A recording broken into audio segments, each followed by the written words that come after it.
Todos acharam então? Jó capítulo 1, versículo 1. Havia um homem na terra de Uz, cujo seu nome era Jó. Este homem era íntegro, reto, temia Deus e se desviava do mal. Nasceram-lhe 7 filhos e 3 filhas. Tinha 7.000 ovelhas, 3.000 camelos, 500 juntas de bois, 500 jumentas. Também tinha muitíssima gente a seu serviço. De maneira que este era o homem maior de todos os do Oriente. Destaca isso, ele era o maior, mais rico. Versículo 4. Os filhos dele iam às casas um dos outros e faziam banquetes, cada um por sua vez, e mandavam convidar as suas 3 irmãs e comerem e a beberem com eles. Verso 5. Quando se encerrava um ciclo de banquetes, Jó chamava os seus filhos e os santificava. Levantava-se de madrugada e oferecia holocaustos, segundo o número de todos eles, 10 filhos. Pois Jó pensava assim: talvez os meus filhos tenham pecado e blasfemado contra Deus em seu coração. Jó fazia isso continuamente. Verso 6. Num dia em que os filhos de Deus vieram apresentar-se diante do Senhor, veio também Satanás entre eles. Então o Senhor perguntou a Satanás: de onde você vem? Satanás respondeu ao Senhor: de rodear a terra e passear por ela. E o Senhor disse a Satanás: você reparou o meu servo Jó? Grava também isso. O Senhor disse a Satanás: você reparou no meu servo Jó? O Senhor questiona a Satanás. E aí o Senhor continua dizendo: não há ninguém como ele na terra. Ele é um homem íntegro, reto, que teme a Deus e se desvia do mal. Então Satanás respondeu ao Senhor: será que é sem motivo que Jó teme a Deus? Não é verdade que tu mesmo puseste uma cerca ao redor dele, da sua casa e de tudo que ele tem? Abençoaste a obra de suas mãos e os seus bens se multiplicaram na terra? Satanás já começa reconhecendo que é o Senhor quem abençoa. Verso 11. Mas estende a sua mão e toca em tudo o que ele tem, para ver se ele não blasfema e murmura contra ti na tua face.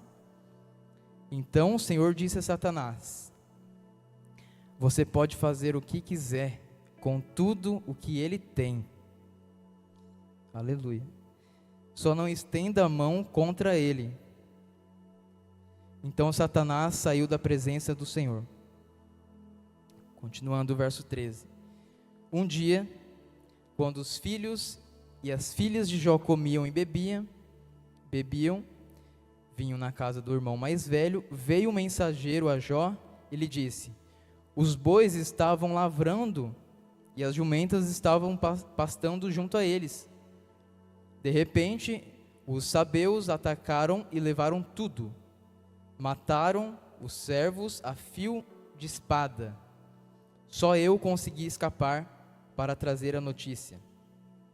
Enquanto este ainda falava, veio outro mensageiro e disse: fogo de Deus caiu do céu e queimou as ovelhas e os servos, destruindo todos eles. Só eu consegui escapar para te trazer a notícia.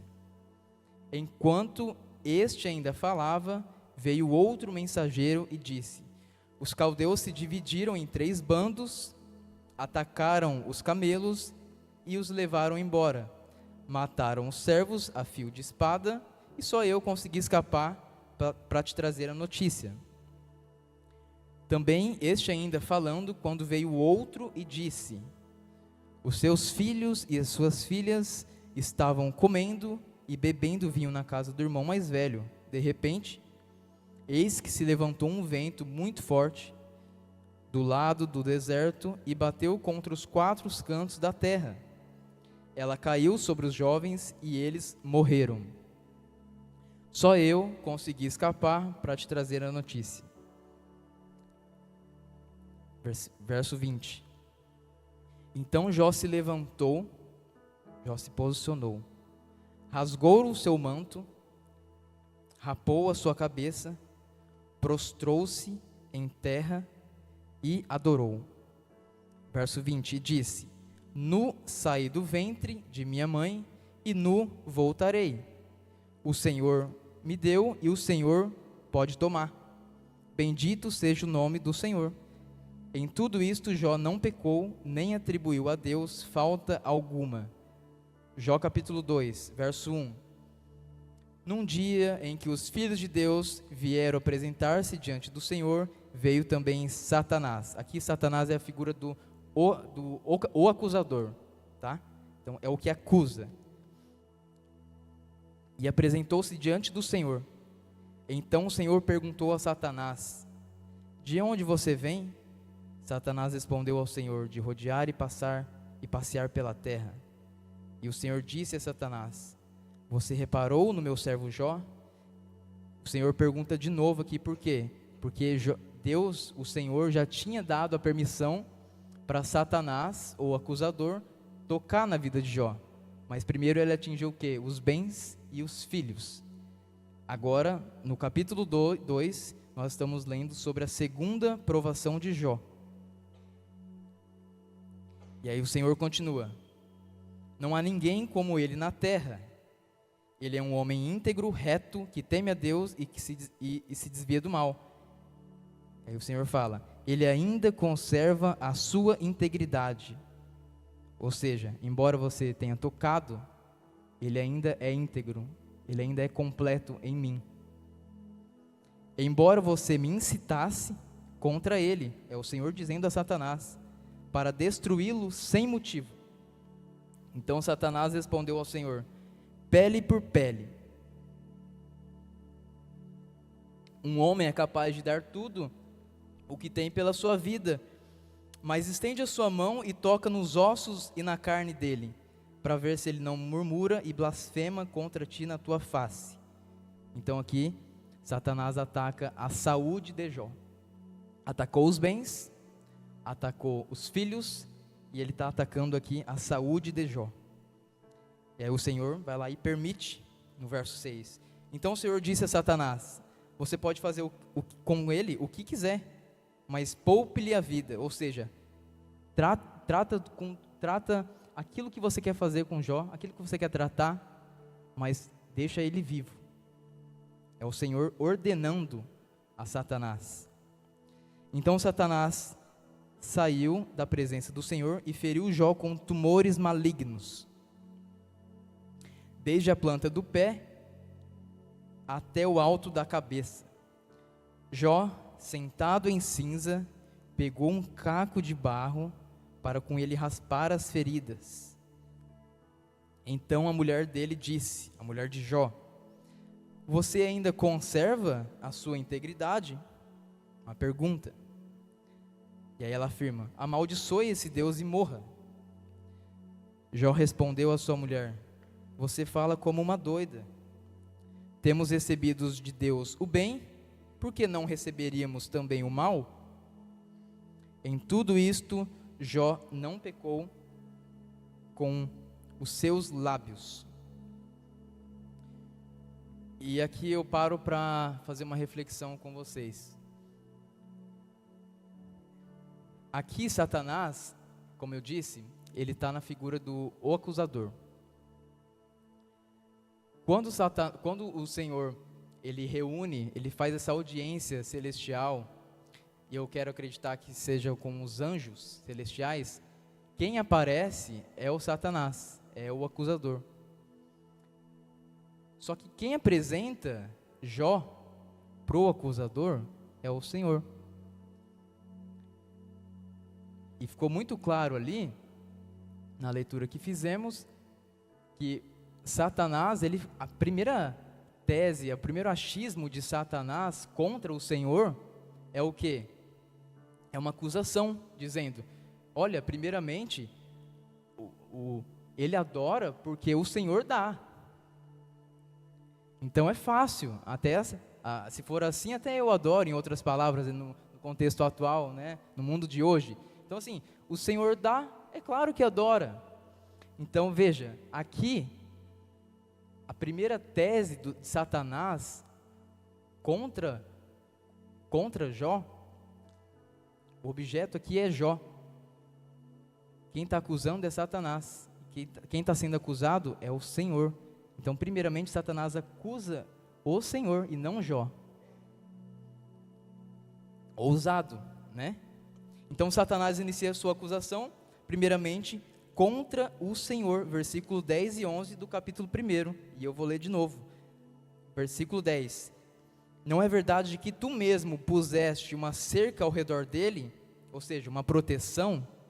E aqui, gente, Satanás é tão sujo que, mesmo ele querendo acusar, mesmo querendo lançar sobre nós as palavras, ele, em sua fala, em sua posição, ele reconhece a grandeza de Deus. Satanás reconhece, ele sabe quem é o nosso Deus, porque ele está dizendo para o Senhor, não é verdade que tu mesmo puseste uma cerca? Ou seja, não é verdade que o Senhor que está protegendo Jó, da sua casa e de tudo que ele tem? Aqui, é uma acusação sim, mas eu imagino o Senhor ouvindo isso, assim, você mesmo está dizendo que eu sou o Senhor. Aí Satanás continua, abençoaste a obra de suas mãos. É Satanás dizendo aqui, olha, o Senhor está abençoando a obra de suas mãos. Que mãos? As mãos de Jó. E os seus bens se multiplicaram na terra. Mas estende a sua mão. Aí o Satanás entra em ação, ele está acusando o Senhor, para deixar muito claro isso aqui para nós. Mas estende a sua mão e toque em tudo o que ele tem. Satanás dizendo ao Senhor, olha, toca, ou seja, ordenando. Satanás está, além de ir contra o Senhor, ele está ordenando ao Senhor. Ele está tentando, né? Porque a gente sabe que não, isso é inviável. Ele continua, para ver se ele não blasfema e murmura contra ti na tua face. E aí o Senhor entra em cena e ele diz o seguinte, olha, você pode fazer o que você quiser, mas com uma condição, não estenda a mão contra ele.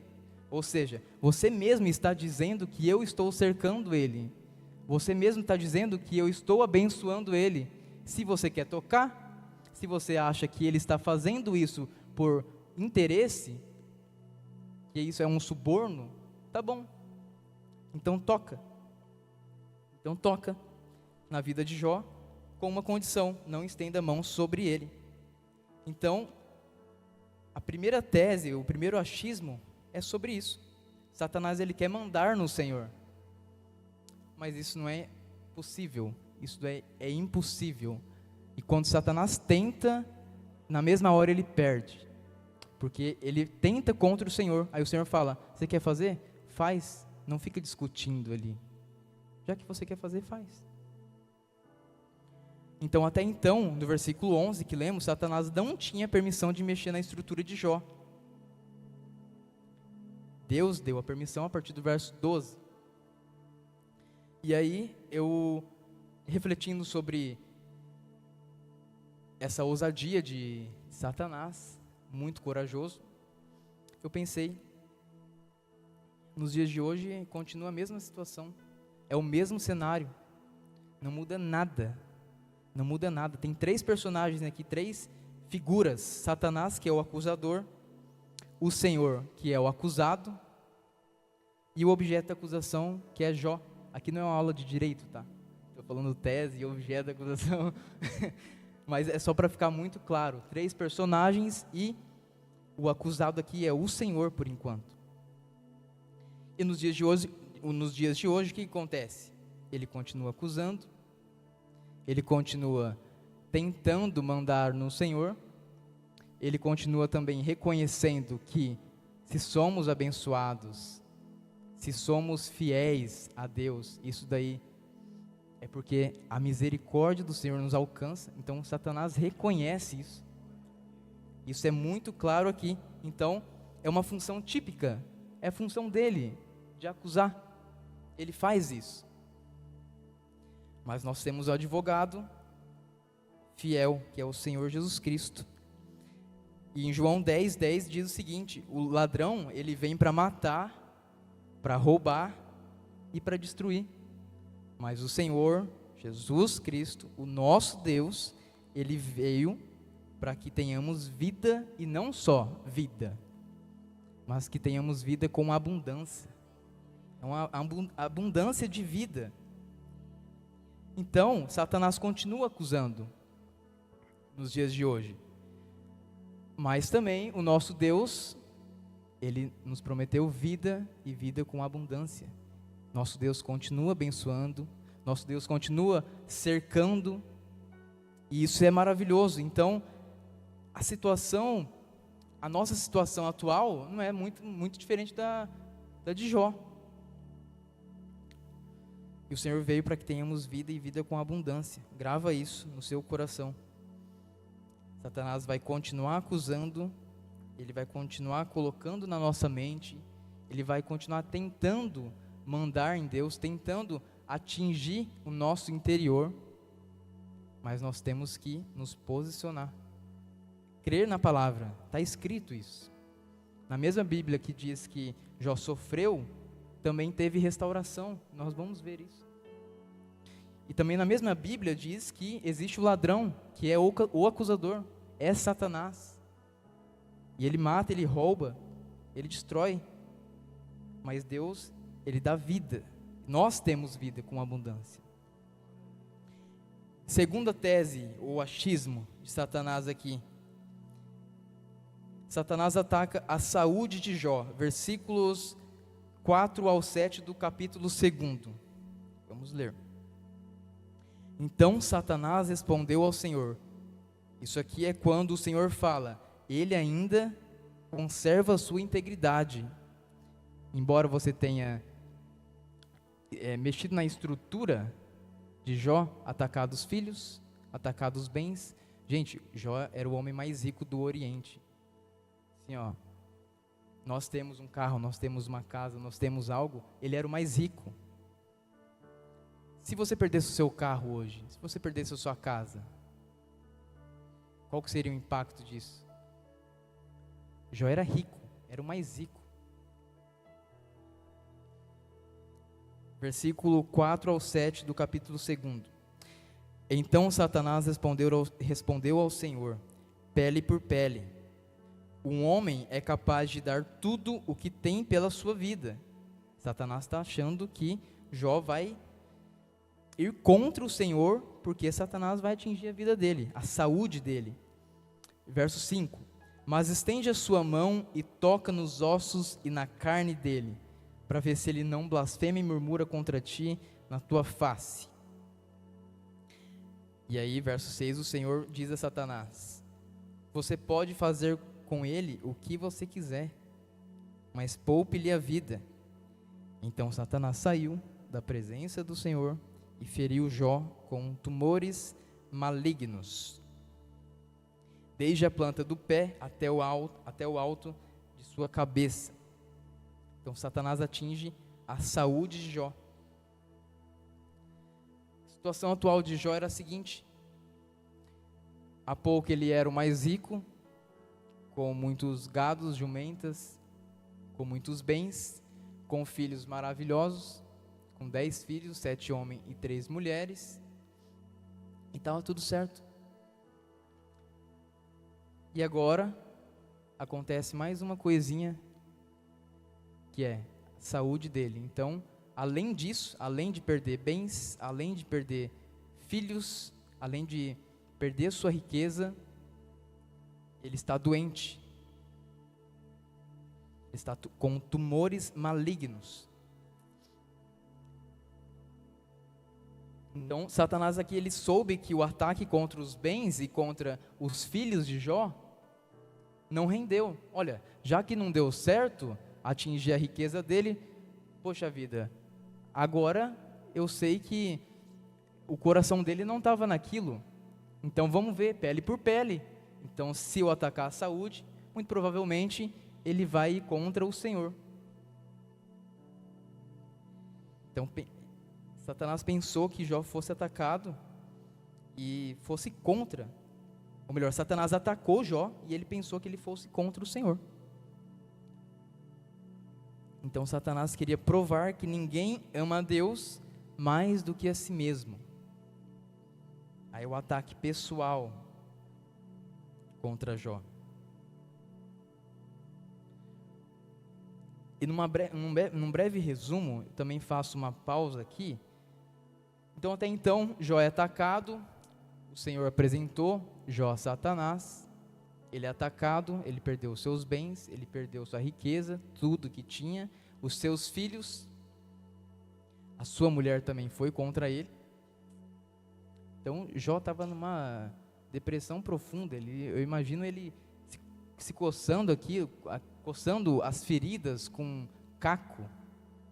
Gente, quem coça a ferida aqui com caco? Está repreendido se alguém coçar. Não pode, isso é inviável. Olha o nível da situação de Jó. Então, num breve resumo, compartilhando com vocês algumas sessões do livro de Jó. Então, livro de Jó, fases da aprovação do livro de Jó. Então, ele é apresentado e tem a autorização do Senhor para Satanás atacá-lo. Começa a primeira aprovação, perdas e sofrimento. A segunda aprovação, que foi a doença na vida de Jó. E aí eu entro na quarta, diria uma quarta sessão, dividindo o texto em sessões, né? O livro inteiro. Jó, ele sofre um isolamento e solidão, e aparece ali 3 amigos para estar junto com ele. Amigos, todo mundo aqui tem amigos. Nos últimos meses eu fiquei debilitado porque eu no retiro na nossa igreja, eu rompi o ligamento do joelho. Jogando bola, brincando, aconteceu. E aí, a gente sabe aquele que se preocupa, esse é o amigo, aquele que se preocupa não somente nas horas felizes, mas também nas horas ruins. E eu, graças a Deus, eu tenho muitos amigos que se preocuparam, isso daí é louvável. Mas aqui, eu nem me comparo, gente, eu não estou me comparando com a situação de Jó. Jó aqui estava debilitado totalmente. Eu fiz uma cirurgia no joelho, eu saí andando do hospital. Jó estava coçando as suas feridas, os tumores, com caco. Jó estava pobre, Jó tinha perdido tudo. Graças a Deus eu não perdi nada, perdi um tendão do joelho que foi reconstituído. Então Jó sofre esse isolamento e uma solidão, e vai estar lá no capítulo 2, do versículo 11 ao 13. E aí chega esses amigos, que vêm consolar Jó. Contudo, a Bíblia vai dizer que o sofrimento era tanto de Jó, que os amigos ficaram em silêncio, ficaram olhando aquilo. Eu imagino os 3 amigos chegando, olhando para Jó assim, olha, eu não vou falar nada, porque eu não tenho nem palavras. Como que o homem mais rico do Oriente, como que aconteceu isso? E aí começa diálogos e debate. E grande parte do livro será resumido nisso, diálogos e debate. Do capítulo 3 ao capítulo 31. E nesse ciclo de diálogo, os amigos deles, eles falam o seguinte: olha, Jó, eu acho que você pecou demais, cara. Eles presumem isso. Se está acontecendo isso, é porque você pecou. A justiça é retributiva. Se você pecou, então Deus te coloca ali.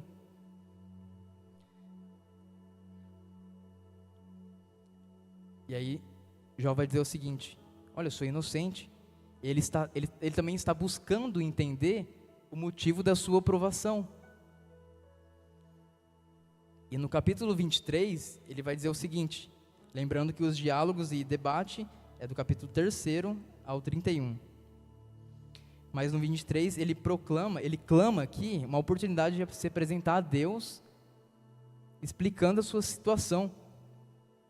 Ele está querendo apresentar a sua causa. E ele diz o seguinte no verso 8: se me adianto, Deus não está ali. Se volto para trás, não o percebo.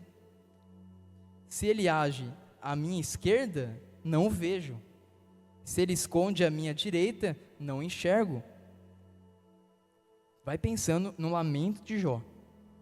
Tenha dó de Jó aqui mesmo. Porque lendo isso aqui é um negócio impressionante. É uma lição que nós tiramos com essa leitura surreal. Porque é muito difícil imaginar a situação de Jó aqui. Como que o homem mais rico, ele chega numa situação dessa? Mas continuando, verso 10. Mas ele sabe o meu caminho. É Jó dizendo a Deus, se referindo a Deus. Mas ele sabe o meu caminho. Se ele me provasse, eu sairia como ouro. Não tem nem a restauração de Jó ainda, mas olha o que Jó está dizendo. Os meus pés seguiram as suas pisadas. Eu guardei o seu caminho e não me desviei dele. Do mandamento dos seus lábios nunca me afastei. Escondi no meu íntimo as palavras de sua boca. E a palavra do Senhor a Satanás foi: ele é um homem íntegro, fiel, temente, reto e se desvia do mal.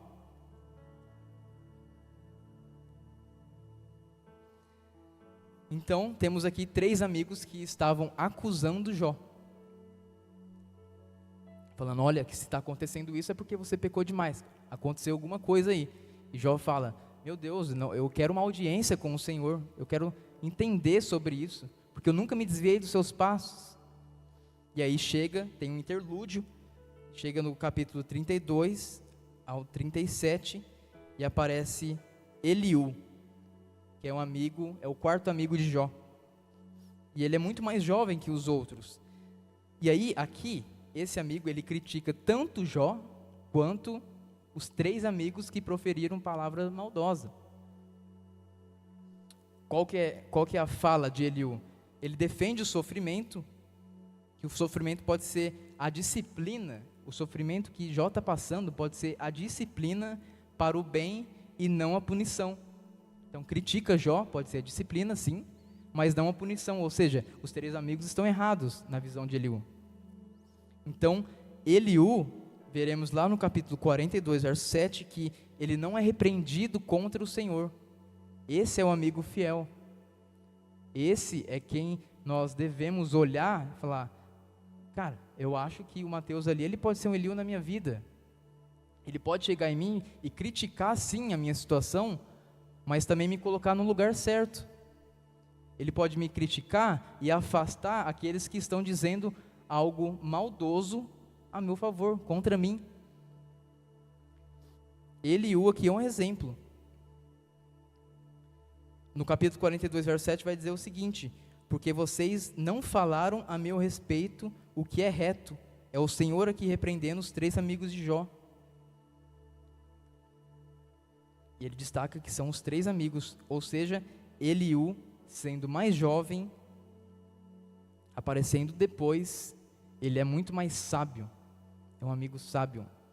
É um amigo que você pode contar. Todo mundo quer esse amigo. Amigo para criticar, amigo para te jogar no fundo do poço, é muito fácil.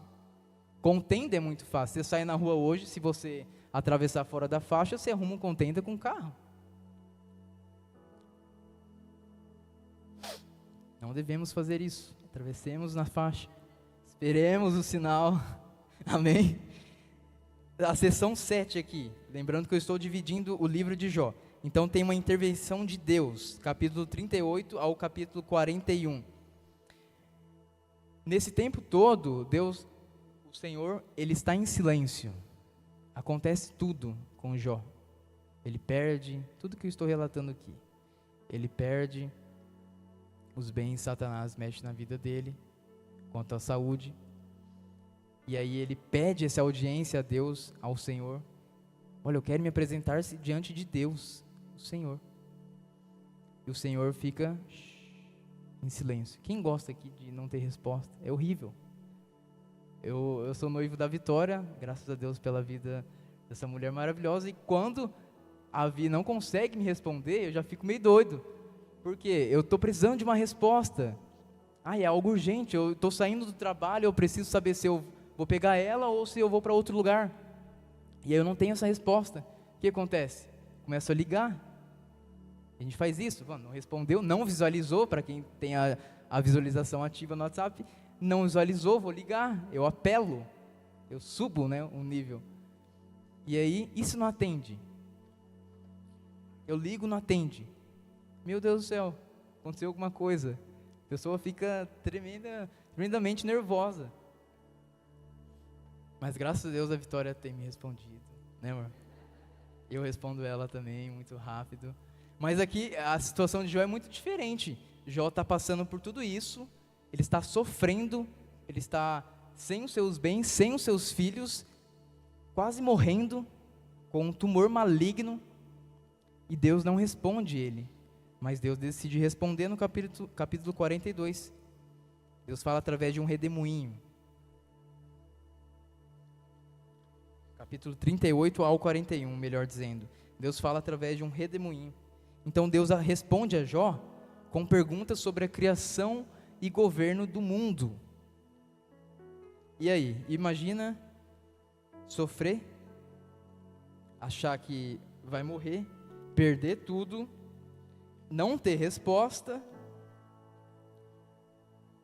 E aí chega o Senhor através de um redemoinho e responde a Jó com perguntas.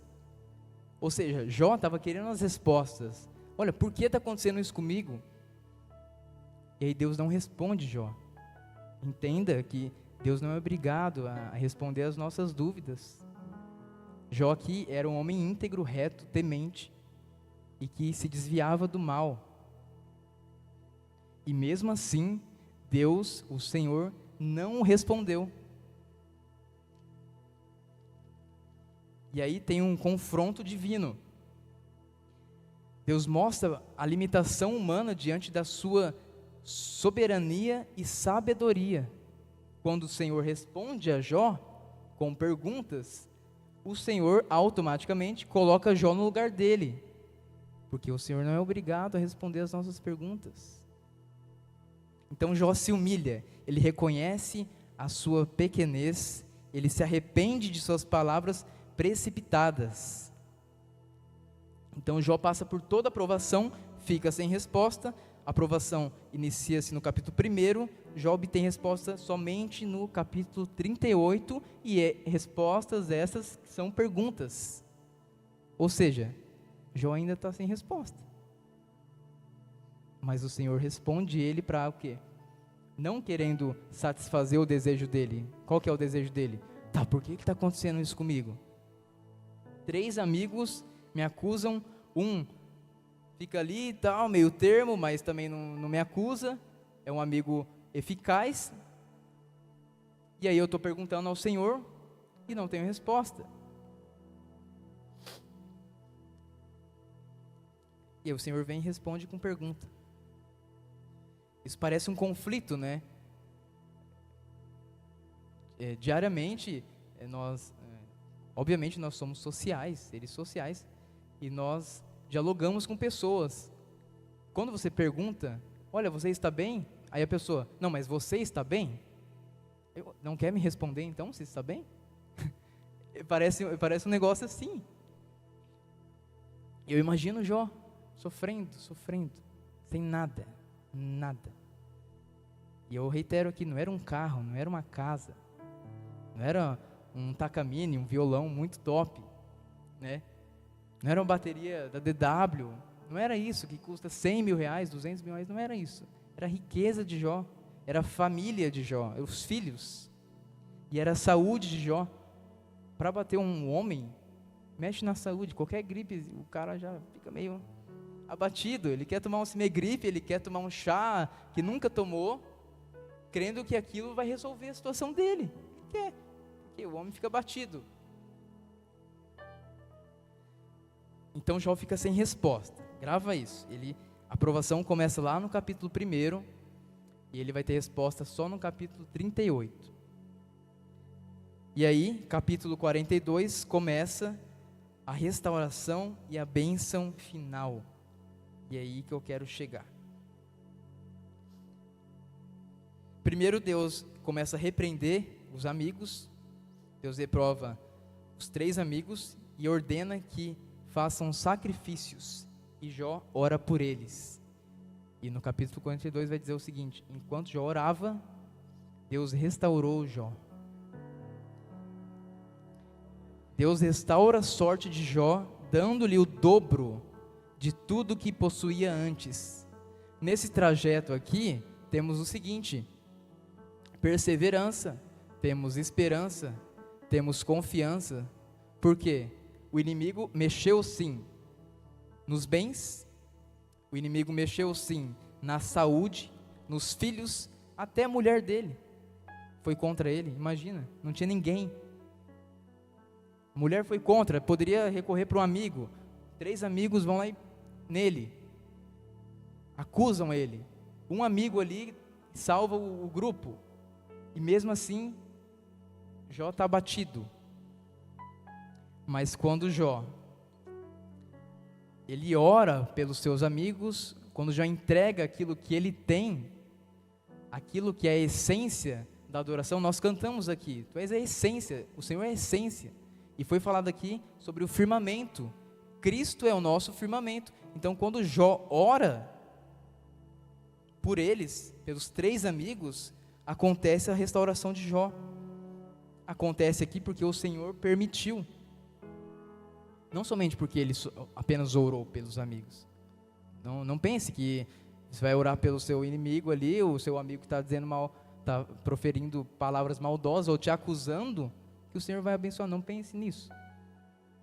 Aqui você tem que se ater ao texto. O texto está dizendo o seguinte: que os amigos são repreendidos e o Senhor ordena que eles façam sacrifícios. O Senhor coloca os amigos que acusaram Jó no lugar dele, assim como colocou Satanás. E aí Jó ora por ele, porque a essência de Jó é essa. E acontece a restauração. E aí no capítulo 42 vai dizer o seguinte também, que houve nova família para Jó. Jó tem outros filhos e filhas, e suas filhas são descritas como as mais belas da terra. Deus não somente restaura, mas Deus restaura por completo.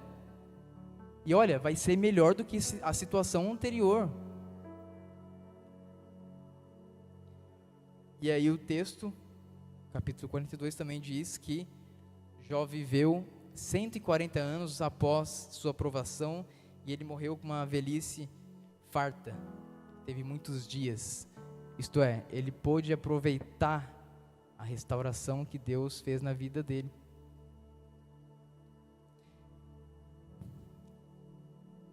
E a última resposta ao Senhor, por parte de Jó, também se encontra no capítulo 42, no início inclusive. Eu quero ler com vocês aqui. Então Jó respondeu ao Senhor e disse: bem sei que tudo podes, e nenhum de seus planos pode ser frustrado. Versículo 5: eu te conhecia só de ouvir, mas agora os meus olhos te veem. Imagina que Jó já era íntegro, já era reto, temente, e se desviava do mal. E aí ele reconhece que ele reconhece que ele conhecia só de ouvir falar, mas agora os olhos deles, eles viram o poder do Senhor. Jó que é humilde, gente. Muitas das vezes nós achamos que estamos no topo do relacionamento com Deus, mas a primeira conversa, Deus é inesgotável. A gente pode tentar, ler, conhecer, e ainda não conheceremos por completo, porque Deus é inesgotável. Então Jó, ele é humilde aqui. Ele declara: eu só conhecia de ouvir falar, mas agora os meus olhos te veem. Por isso, versículo 6, por isso me abomino e me arrependo no pó e na cinza. É extrema humildade por parte de Jó. No pó e na cinza, desde o início, eu me arrependo desde a origem do problema. Se eu pequei, eu me arrependo. Oséias capítulo 6, versículo 3 vai dizer o seguinte: conheçamos e prossigamos em conhecer o Senhor. Como o amanhecer, a sua vinda é certa. Ele descerá sobre nós como a chuva fora de época que rega a terra. Deus é inesgotável. Conheçamos e prossigamos em conhecer. O profeta aqui é uma aplicação excelente, porque Jó conhecia e aconteceu aquilo. Jó reconhece que, olha, na verdade eu acho que eu não conhecia. E Jó entende que a caminhada com Cristo é uma caminhada de fé. Foi dito aqui pela Vitória. É constante. Conheçamos e prossigamos em conhecer o Senhor.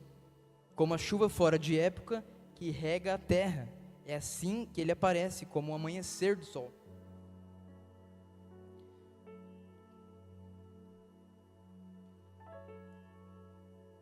Então Deus restaura a vida de Jó de forma completa e não de forma fragmentada. É isso que Deus promete. Então, para quem foi julgado, culpado do mal, aqui no capítulo 2, a mulher contra Jó, e do capítulo 3 ao 31, os amigos contra Jó, Jó teve restauração completa. E ele viveu mais 140 anos, ou seja, ele usufruiu, ele pôde usufruir. O inimigo ele pode até tocar na nossa vida, mas esse toque na nossa estrutura, na nossa família, ele é limitado por Deus. Porque não é o Satanás aqui, não é o inimigo que manda no Senhor. E não é ele quem manda nas nossas vidas, nós temos um Pai. Nós somos filhos de Deus e clamamos Abba Pai. Nós somos filhos adotivos. Então, Satanás, ele não pode reconhecer, ou melhor, aliás, ele não pode impedir as bênçãos do Senhor nas nossas vidas. Isso já basta, né? Isso já basta, por quê? Enquanto Satanás ouvia aquilo dos amigos, enquanto, aliás, Jó ouvia aquilo dos amigos, enquanto ele passava por toda essa provação, a cabeça dele devia estar explodindo. Mas o inimigo conseguiu tirar os bens, saúde, os filhos, conseguiu colocar a mulher contra ele, com base na situação que ele estava passando. Mas o que o inimigo não conseguiu tirar de Jó? A esperança, a confiança. Entenda que o inimigo não tem poder para atingir essas áreas da sua vida. Ele pode sim mexer na saúde da sua família, ele pode sim mexer no seu emprego, com a permissão de Deus, mas aquilo que está dentro do nosso coração, dentro da nossa mente, ele não pode atacar, ele não tem poder para atacar. Então Jó foi perseverante, ele nos ensina isso. Nós devemos manter-se firme na tribulação. Houve discernimento também por parte de Jó. Discernimento é saber quem dá e quem toma. E lá no início ele já está falando, Deus me deu, Deus tomou, bendito seja o nome do Senhor. E ele é humilde, extrema humildade, reconhecendo que os planos do Senhor não são frustrados. Ele se submete no pó e na cinza. A fidelidade de Jó aqui, ela impactou gerações, assim como Noé, assim como Daniel, e Ezequiel deixa muito claro isso, que eles foram homens de Deus. E eu faço aqui um adendo sobre esse relato. Noé, ele andava com Deus, e ele salvou a si e a sua família, ou seja, impacto geracional, foi percorrendo isso. O pecado, o erro, pode até percorrer, mas ele é limitado, uma hora acaba. As bênçãos do Senhor, quando somos guiados por Deus, ela não acaba. E eu pensei sobre isso na vida da minha família. O meu pai, ele era do mundo, jogava bola, alcoólatra, e foi atingido por uma doença. O fígado dele estava destruído. Chegava bêbado em casa, eu era pequeno, e antes também de eu nascer, eu não peguei essa parte, eu peguei um pouquinho só. E ele chegava bêbado, não cuidava da nossa casa, via o meu irmão mais velho, às vezes porque ele chegava de madrugada, saía, meu irmão ia para a escola, mas houve uma transformação também.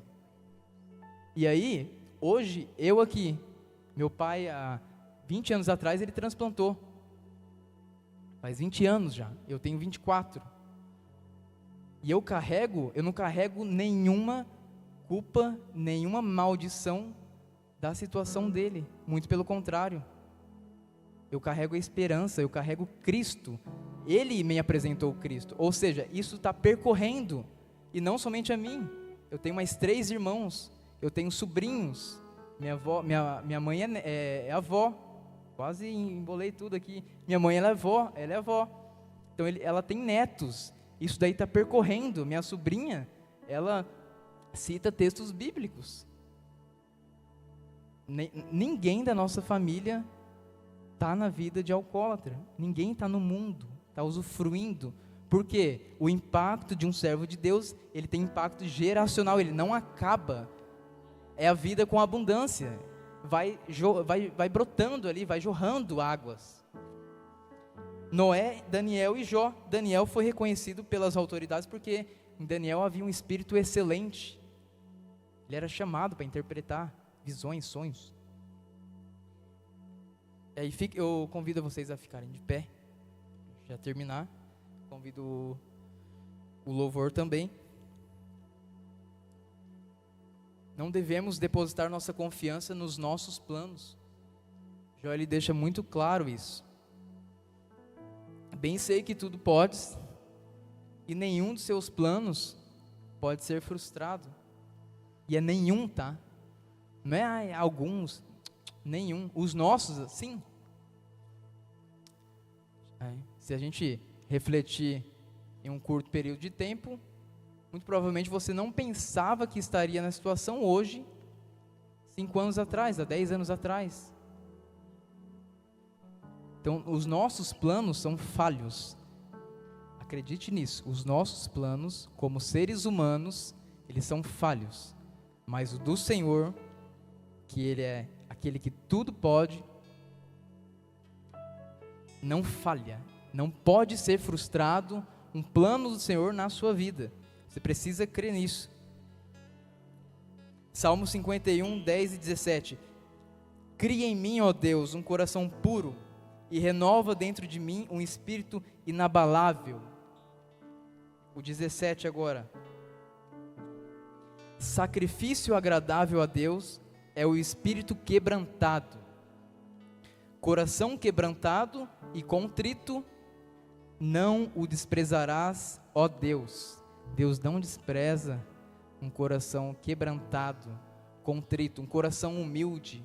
É isso que nós devemos pedir ao Senhor. Cria em nós um coração humilde. Plante em nós a perseverança, porque se depender de nós, gente, como eu falei, a gente sair daqui a pouco a gente arruma uma contenda, porque a carne, ela é fraca. A carne é fraca. E aí tem se falado muito aqui nos nossos cultos sobre o mundo espiritual. Tudo acontece no mundo espiritual. Então, quanto mais nosso coração, quanto mais ele estiver prostrado diante do Senhor, quanto mais humilde, mais Cristo nos cerca, mais Cristo nos protege. Porque Ele gosta disso, Ele anseia por isso. Sacrifício agradável a Deus é um espírito quebrantado, coração quebrantado e contrito. Deus não despreza. Deus tem um compromisso pessoal conosco. É isso que Jó nos mostra no livro, em todo o livro. E o impacto desse compromisso, as consequências desse compromisso, ela tem impacto, o impacto é geracional, não acaba. E Deus é inesgotável, a gente pode usufruir disso. E nós cremos que nós usufruiremos disso pela eternidade. Nunca vai cessar. Nunca, nunca, nunca, nunca. A maior responsabilidade que temos em nossa vida é, para finalizar, nós devemos saber quem somos em Deus. Nós devemos saber quem somos em Deus. Os 3 homens que eu citei ali, Noé, Daniel e Jó, eles sabiam quem era em Deus. Noé andava com Deus. Em Daniel havia o espírito excelente. Não tem como ter em nós um espírito excelente sem conhecer o Senhor, sem andar com o Senhor. Não tem como salvar a si mesmo em uma geração e ouvir a voz de Deus, andar e não concordar com Deus. Não tem como passar pela provação que Jó passou, perder, questionar, não ser respondido e, quando respondido, ser questionado. Não tem como. Isso tem que florescer em nós, essa necessidade de estarmos juntos ao Senhor. Nosso coração precisa estar com o Senhor. Se o nosso coração não estiver com o Senhor, muito provavelmente nós não conseguiremos ter esse discernimento que Jó teve. Olha, Deus me deu e Deus tomou, bendito seja o nome dele. Nós não teremos discernimento. Olha, cria uma arca, que vai acontecer aí um dilúvio. Olha, Daniel, fique aí mesmo, tá? Porque você vai interpretar sonhos e visões de autoridades. Não é de qualquer um, de autoridades da época. A gente sabe que na época a autoridade, meu Deus do céu, Daniel, homem de Deus, com discernimento, ele estava nesse meio de autoridades e ele conseguia ouvir Deus, ele tinha esse discernimento.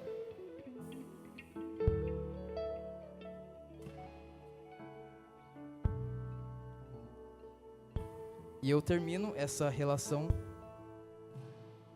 dizendo que se alguém deseja ter mais discernimento, se alguém deseja ter um coração mais confiante, um coração na mesa, como o Giovanni fala, né? Olha, meu coração está na mesa, ele está disposto a ser moldado. Nós somos vasos, ele está disposto a ser moldado. Coração humilde, um espírito quebrantado, o Senhor não vai desprezar. Então, se você deseja uma oração, eu te convido a passar aqui na frente.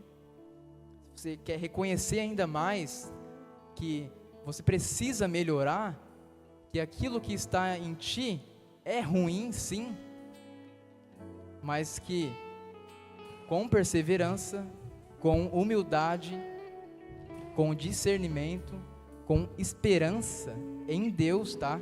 Não é esperança em amigo, esperança em esposo, esposa, é em Deus. A nossa esperança está em Cristo, nosso firme fundamento é Cristo Jesus. Nós precisamos crer nisso. E o Senhor, Ele não nos coloca em provação sabendo que nós não iremos suportar. Ele deseja que sejamos intencionais com Ele.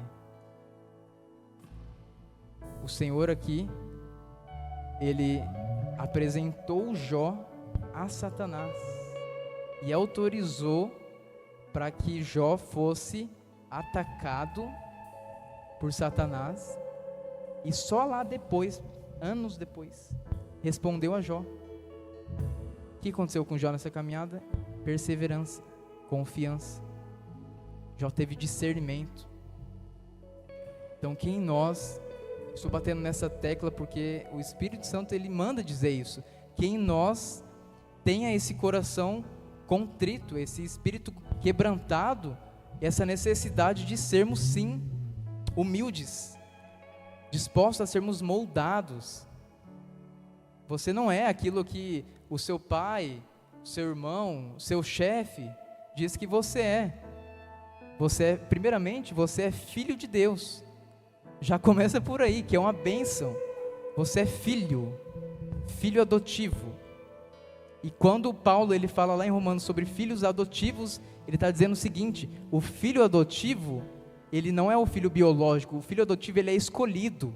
Há muito mais responsabilidade no filho adotivo, pelo menos na época, ele estava querendo mostrar isso aos romanos, há muito mais responsabilidade no filho adotivo do que do filho biológico. Porque o biológico acontecia, às vezes não querendo acontecia, mas o adotivo não. O filho adotivo ele é escolhido, e nós somos escolhidos. Jó explicou isso aos romanos, dizendo: olha, vocês são filhos de Deus, porque vocês foram escolhidos. Olha só, esse corte que você acabou de ver é apenas uma parte que você pode acompanhar no canal da nossa igreja, a De Floripa, e o link está aqui embaixo na descrição. Não se esquece também que aos sábados, às 20 horas, nós estamos aqui na De Floripa para um culto muito especial e você é nosso convidado. Chama mais 3 e vambora!